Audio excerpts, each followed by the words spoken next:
बैठे हुए हैं, सब सारे मेरे बुजुर्ग बैठे हुए। पिछले दिनों अभी मुझे एक नेशनल चैनल पर बुलाया गया।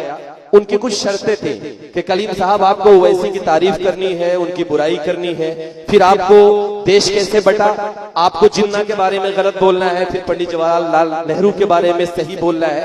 कुल मिला के एक कहीं ना कहीं माहौल तैयार किया जा रहा था उस चैनल के जरिए से 2019 के इलेक्शन के लिए। मैंने उनकी कुछ शर्तों पर मैंने दस्तखत किया और मैं उस चैनल पर गया और मैं इस उम्मीद के साथ गया, इस इरादे के साथ गया कि बेटा एक बार कैमरा ऑन करो, उसके बाद मैं बताऊंगा कि मैं पढ़ता क्या हूं और किसके खिलाफ बोलता हूं और किसके समर्थन में बोलता हूं, किसकी तायद में बोलता हूं। वो कैमरा ऑन हुआ। अगर आप सबने उस चैनल पर मेरा वो प्रोग्राम देखा होगा तो यकीनन मैं आपको बड़ी जिम्मेदारी के साथ बताता हूं कि मैंने जितना पढ़ा था उसमें से 80% मेरी नज्म और मेरे जुमलों पर कैंची चला दी गई, लेकिन 20% जो बचा था उस 20% ने उन्हें बेपर्दा किया। मैंने पढ़ा क्या था, मैं वो पढ़ना चाहता हूं। पढ़ा ये था कि मंदिर मस्जिद की बातें की जाती है, कभी ये कहा जाता है कि बाबरी मस्जिद, कभी ये कहा जाता है कि राम जन्मभूमि, कभी अपूर्वा भाई और कभी कुमार भाई को शहजादा कलीम और नौशाद भाई से बांटने की कोशिशें की जाती है। लेकिन जिस वक्त हमें बांटने की कोशिशें की जाती है उसी वक्त दिल्ली उनकी कहीं न कहीं तख्त के नीचे एक मासूम सा बच्चा 3 साल का 4 साल का भूख से तड़प कर मर जाता है। जब हम डिजिटल इंडिया की बात कर रहे हो, जब हम बड़े बड़े ख्वाब दिखा रहे हो, जब हम मेट्रो ट्रेन और पता नहीं कौन कौन सी बड़ी बातें कर रहे हो, तो क्या उस कंडीशन में, उस सूरत हाल में एक बच्चा सिर्फ रोटी के एक टुकड़े के लिए मर जाए? क्या हमारी गैरत इतनी मर चुकी है? तब मैंने वहां एक नज्म पढ़ी थी। उस नज्म में मैंने बोला क्या था, आप सबकी तायद चाहता हूं, आप सबका समर्थन चाहता हूं, सुनिएगा कि मुल्क के रहे बरो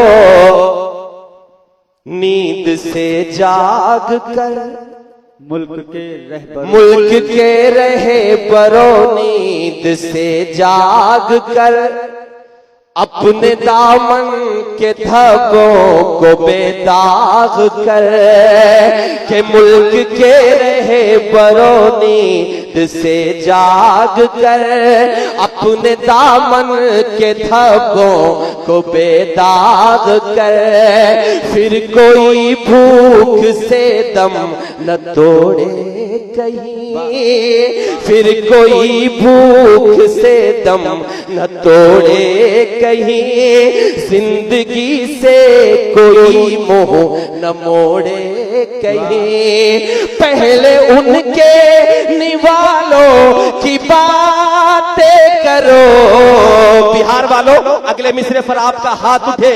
मैंने चीख कर उस चैनल पर बोला, क्या बोला? आपकी तालियां बताएंगे कि फिर कोई भूख से दम न तोड़े कहीं, जिंदगी से कोई मोह न मोड़े कहीं, पहले उनके निवालों की बातें करो, तिरगी में उजालों की बातें करो, तिरगी में उजालों की बातें करो।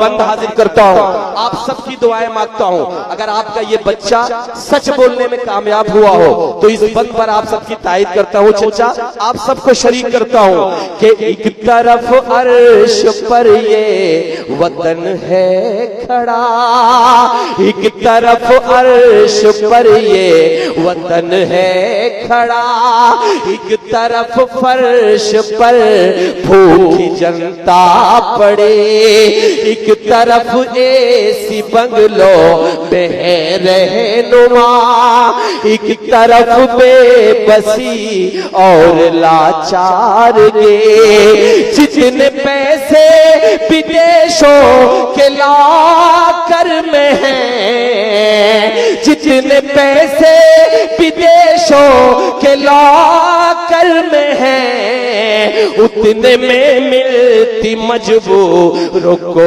रोटियां, उतने में मिलती मजबूरों को रोटियां।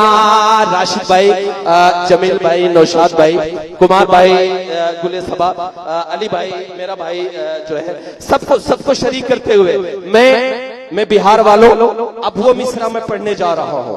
जिससे बड़ा मैंने शायद आज तक कोई शेर नहीं कहा। जब मैंने इस मिसरे को पढ़ा तो मैं कसम खा के कह रहा हूं, मैं आपको फुटेज दिखा दूंगा। उस टीवी का डायरेक्टर पीछे हटा और हाथ जोड़कर बोला कि कलीम साहब प्लीज आप संभाल के पढ़िए वरना मेरी रोजी रोटी चली जाएगी। मैं वो मिसरा पढ़ने जा रहा हूं, लेकिन उस मिसरे पर कसम देता हूं अगर वो मिसरा सच्चा हो तो मुझे आप सबका समर्थन मिले, आप सबकी तायद मिले। हाजिर करता हूं। बड़ी बड़ी बातें की जाती है कि विदेशों से काला धन लाएंगे, सफेद धन लाएंगे, लेकिन हम वही हैं जहां थे। मैं अभी आपके चौतरफा कौन सा जगह है, मैं वहां से जब आ रहा था तो आपके रास्ते में मुझे कहीं भी डामर की सड़क नहीं मिली। हमारे रहनुमा यहाँ से चले गए, मुझे उनके सामने पढ़वाना था ताकि मैं उनकी क्लास लगा सकता, ताकि मैं उनसे सवाल कर सकता, लेकिन नौशाद भाई आपने देर कर दी। मैं वो मिसरे पढ़ रहा हूँ, मीडिया के साथी अगर हो या ना भी हो तो मेरे इस मिसरे को कोट करिएगा, लिखिएगा और सुबह उन तक पहुंचाइएगा। मैं हाजिर करता हूँ, सुनिएगा कि जितने पैसे विदेशों के लॉकर में है उतने में मिलती मजबूर को रोटियां, उतने में मिलती मजबूर को रोटियां। जितने के सूट पियम पहनते मेरे, जितने के सूट पियम पहनते मेरे उतने में ब्याही जाते कई बेटियां। क्या कहना, जिंदाबाद। तालियां आपकी कमजोर है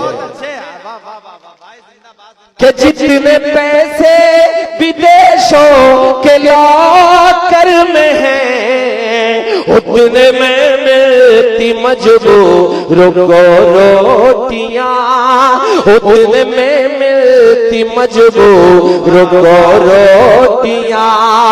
जितने के सूट पियम पहनते मेरे उतने में ब्याही जाते कई बेटियां के बेच डाले कफन तक शहीदों के जो, बेच डाले कफन तक शहीदों के जो। पहले तुम उन दलालों की बातें करो, तिरगी में उजालों की बातें करो। कुमार भाई, अपूर्वा मेरा भाई नहीं है, रंजना जी हमें बांटने की कोशिशें क्यों की जाती हैं? नौशाद भाई, अख्तर भाई मेरा भाई, सबके हवाले से मैं एक बंद पढ़ता हूँ, मैं एक बंद पढ़ता हूँ। हमें बांटने की कोशिशें क्यों की जाती हैं, मैं हाजिर करता हूँ।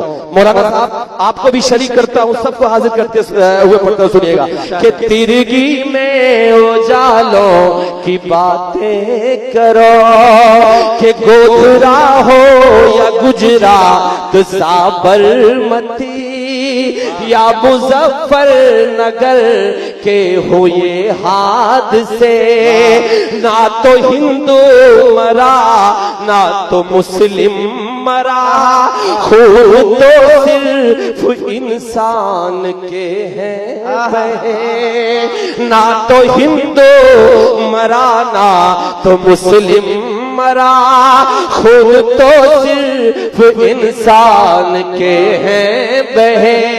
अब मैं वो फलसफा पढ़ने जा रहा हूँ जिसकी वजह से हमें बांटा जाता है, जिसकी वजह से हमारे बीच में हिंदू और मुसलमान की खाई खोदी जाती है। मैं हाजिर करता हूँ कि ना तो मरा ना तो मुस्लिम मरा, खून तो सिर्फ इंसान के हैं बहे। है गजब की सियासत मेरे मुल्क की, फूल चाहत का अब कोई खिलने न दो, फूल चाहत का अब कोई खिलने न दो। ताज पोशी का है ये बड़ा फलसफा, राम बाबू को अब्दुल से मिलने न दो, राम बाबू को अब्दुल से मिलने न दो। कोख में कत्ल बच्चों का जिसने किया। 2000 लोगों का कत्ल करके देश की सबसे बड़ी कुर्सी पर आसीन कर दिया जाता है। लब जिहाद और नफरतों की बातें करके इस देश के सबसे बड़े सूबे का मुख्यमंत्री किसी को बना दिया जाता है। मैं बंद हाजिर करता हूं, सुनिएगा कि कोख में कत्ल बच्चों का जिसने किया, कोख में कत्ल बच्चों का जिसने किया, पहले तुम उन बवालों की बातें करो, तिरगी में उजालों की बातें करो। दोस्तों बहुत बहुत शुक्रिया। मेरी 2 नज़्में हैं।